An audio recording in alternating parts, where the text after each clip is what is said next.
Oh man, that sure was a fun game. I can't wait until we get home connectivity so I can finally transfer everyone's favorite Pokemon Swadloon over. How could Game Freak do this to me? That's right, as of May 30th, 2023, Pokemon Home has officially been updated to version 3.00, and with that comes all the goodies you'd expect. We're talking Scarlet and Violet connectivity, the ability to change your moves around natively in Home, a disappointed and crying fan base, but most importantly, new challenges. And you know what that means. Pokemon Home. On the surface, a simple tool used to move and organize your Pokemon, but look deeper and you'll find it's so much more. Over 200 challenges to complete, multiple dexes to fill out, and of course, enough room for a full level 100 living dex.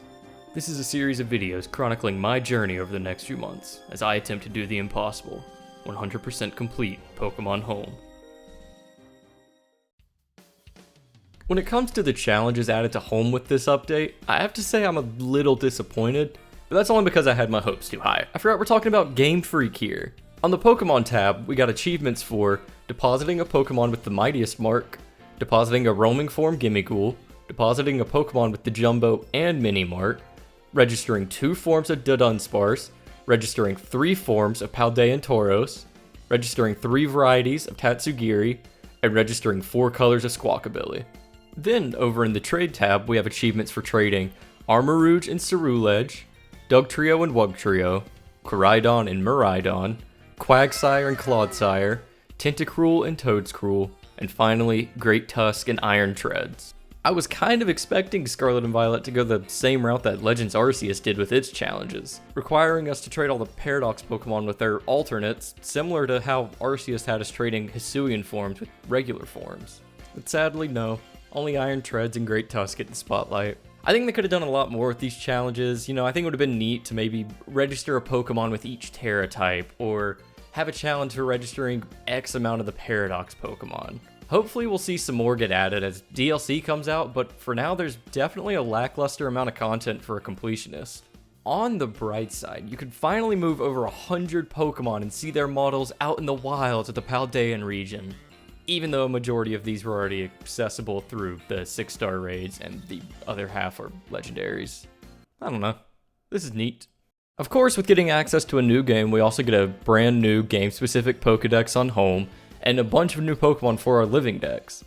Lucky for me, I once again had almost an entire living dex waiting for me on my copy of Scarlet. This is not an accomplishment, it's almost a diagnosis. I was missing a few Pokemon, but after about 30 minutes of gameplay, I filled out the entire Pokedex. Something I've got to give props for is the Paldean Pokedex on Home features some of my favorite sprite work by far seen on Home. Also, each entry comes with its own little picture, which I think is kind of neat.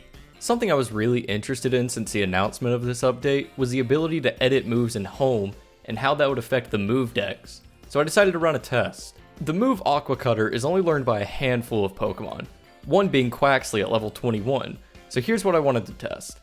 If a Pokemon can learn a move, will it fill in the move dex slot? Or if I edit the moves on Home itself, will it update the move dex slot? So I quickly jumped into Scarlet, leveled up a Quaxly to level 21 but prevented it from learning Aqua Cutter, then sent it over to Home to see what would happen. As a result, Aqua Cutter was not acquired in the move dex. However, after editing Quaxly's moves in Home to now have Aqua Cutter, it was marked as acquired. This means going forward for a majority of moves, I don't have to worry too much, I just have to level Pokemon up and then I can go through and change them to be whatever I need. I know there's going to be some specific moves that won't transfer from old generations into Scarlet and Violet, but it's still nice to know there's probably a solid 80 to 90% that I'm able to do this way. At the end of the day, this update is basically exactly what I expected. Did I want more? Of course. However, I know how modern day Pokemon games and updates work, so I'm never that surprised when there's basically only 10 new challenges.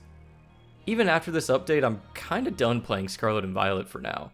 I like the games, there just isn't enough content outside of shiny hunting to keep me coming back. I'm looking forward to the DLCs, of course, but until then I'll probably be putting a majority of my time into other games. Unless they add Victini in, because then I'm just gonna play this game nonstop.